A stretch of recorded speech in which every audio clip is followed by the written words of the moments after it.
আরে মুসল্লিদেরকে জাহান্নামে দিবে, আল্লাহ সেটা বলেছেন। ফাওয়াইলুল লিল মুসাল্লিন আল্লাযীনা হুম আন সালাতিহিম সাহুন। মুসল্লিদেরকে জাহান্নামে দিবেন, মুসল্লিদেরকে যারা সালাত আদায় করে। সালাত আদায় করলে আপনি রান্না করতেছেন, লবণ বেশি দেন তারপর খান, আপনি মরিচ বেশি দেন তারপর খান, ব্যাংকে টাকা জমা দিবেন, একটা ডিজিট ভুল দিয়ে টাকাটা জমা দেন, ওইটা তো হয় না। যদি আপনি কন্যা বিয়ে দিবেন সব ঠিক আছে, যদি আপনাকে বলে ছেলে খুব ভালো কিন্তু মাঝে মাঝে যায়, মাঝে মাঝে যায়, একটা সেন্টেন্স বললে হয়, আপনি তখন আর বিয়ে দেন না, মাঝে মাঝে সে খায়, তাহলে আপনি কিন্তু বুঝে যান তার মানে কি কাজ করলেই হবে না, কাজকে প্রপার হইতে করতে হবে, সঠিক প্রক্রিয়া করতে হবে। এই সঠিক প্রক্রিয়ার কথাটাই আহলুল হাদিসরা বলে, ব্যাপারটা এটা। এজন্য না খেয়ে থাকলে সাওম হবে না। রাসূল সাল্লাল্লাহু আলাইহি সাল্লাম বলেছেন, আবু হুরায়রা থেকে বর্ণিত, কাম মিন সাইমিন লাইসা লাহু মিন সিয়ামি ইল্লা জামা ওয়া কাম মিন কায়িমিন লাইসা লাহু মিন কিয়ামি ইল্লা সাহর।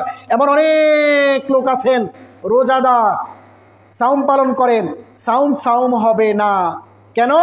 এগুলো না খেয়েই থাকে। কারণ সাওম পালন করা অবস্থায় মিথ্যা কথা বলে, ঝগড়াঝাটি করে।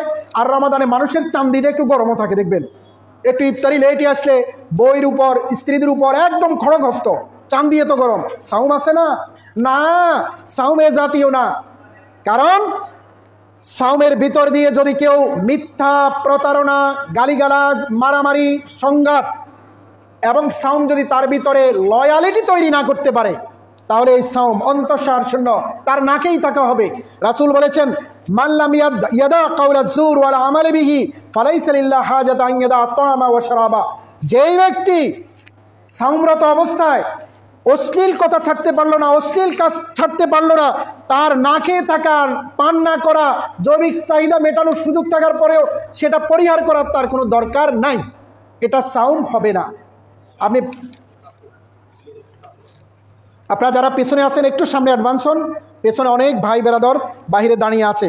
প্রিয় ভাই এবং বোনেরা, এই মোবাইল কেড়ে নিয়েছে চরিত্র, এই মোবাইল দিয়েছে পরকিয়া, এই মোবাইল পর্নোগ্রাফিতে আসক্তি দিয়েছে, এই মোবাইল অসংখ্য সময়, জীবনের সবচেয়ে গুরুত্বপূর্ণ হলো টাইম, নষ্ট দিয়েছে।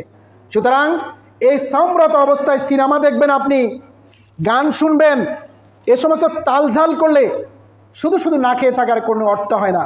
এজন্য সিদ্ধান্ত নিতে হবে যেন সাওমটা প্রাণবন্ত হয়, স্বাস্থ্যবান একটা সাওম হয়, হৃষ্টপুষ্ট যেন একটা রোজা হয়। এজন্য আমাদেরকে সিদ্ধান্ত নিতে হবে। এবং গুরুত্বপূর্ণ ব্যক্তি বাসায় আসতে যে ধরনের প্ল্যানিং করি, এই গুরুত্বপূর্ণ মাসকে সামনে রেখে আমরা একটা প্ল্যান করব, কোন সময়টা নিজের ছেলে মেয়ে, বাল বাচ্চা, ট্যাবলেট, ছোট বড় সবাইকে নিয়ে বসবো, বসে আমরা কোরআনের একটা সূরা পড়ব, সবার ভিতরে এটা আলোচনা করব, একটা হাদিস পড়ব, এটাকে নিয়ে সবার মাঝে আলোচনা করব। প্রতিদিন কোন টাইম, এটা আপনারা নিজেরা নির্ধারণ করবেন। কোন টাইম আছে, 2 ঘন্টার টানা কোরআন অধ্যয়ন করবেন, অর্থ সহ পড়বেন। এই 30 দিনে অন্ততপক্ষে 5 বার অর্থ সহ কোরআন শেষ করবেন।